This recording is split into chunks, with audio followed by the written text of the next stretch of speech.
You'd think, right? Two close allies, a plan for peace, it should be smooth sailing. But nope. A new US-led idea for post-war Gaza has just kicked off a major diplomatic clash with Israel. So what's really at the heart of this disagreement, and what does it all mean for the future of the region? The big question here seems pretty simple, but the answer? Well, that's where things get complicated. You see, a plan that's designed to build a peaceful future is, right now, causing a pretty serious rift between Washington and Jerusalem. So let's dig in. What's actually in this plan, and why is it causing so much trouble? And this whole thing really boiled over just this past weekend. There was one specific action that pretty much signaled to everyone that, yep, we've got a problem on our hands. So what happened? Well, Israeli Prime Minister Benjamin Netanyahu got his entire ruling coalition together for one big reason: to formally object to a new panel that the White House had just announced.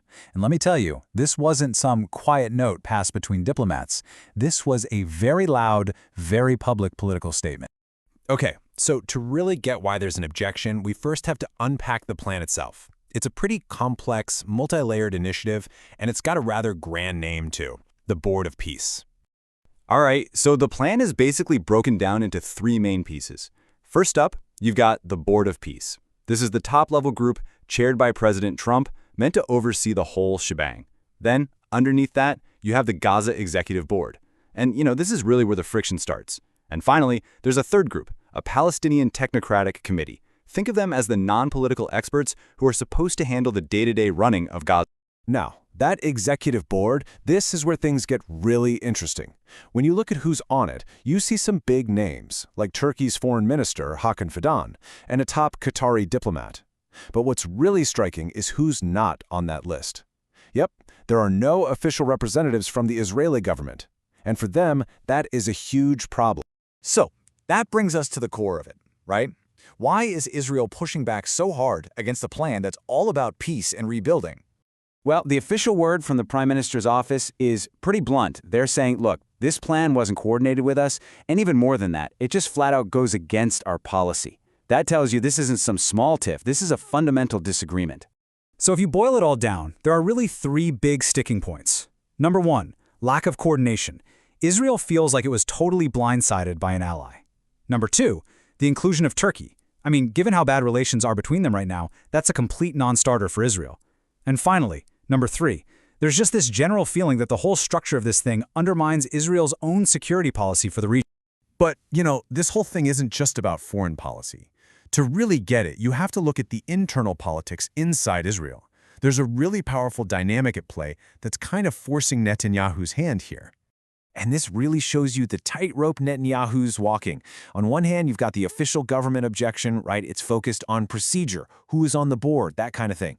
But then you've got his far-right coalition partners, ministers like Bezalel Smotrich and Itamar Ben-Gvir, and they are taking a much harder line. For them, it's not just about Turkey being on the board. They see any international oversight at all as a direct threat to Israeli security. So they're putting massive pressure on the Prime Minister to just reject the whole thing, period. Okay, to really see why this is such a big deal, let's zoom out a bit and look at the bigger picture, where this all fits in the timeline. So you'll remember the war itself was triggered by the Hamas attack back on October 7th, 2023. A ceasefire then ended the major fighting in late 2025. And that brings us to today. We're now in what the US is calling Phase 2. The main combat operations are over, but now comes the really, really hard part: disarmament and trying to figure out who's actually going to govern Gaza. And that's exactly where all these new diplomatic headaches are popping up. So at the end of the day, what does this all mean? Well, this isn't just some small argument over who sits on a committee.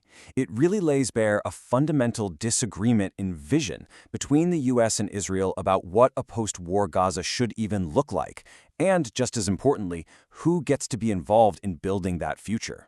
And so that leaves us with a really big, critical question, doesn't it? As everyone tries to shift from war to rebuilding, this whole episode just goes to show how incredibly hard it's going to be to get all the key players on the same page.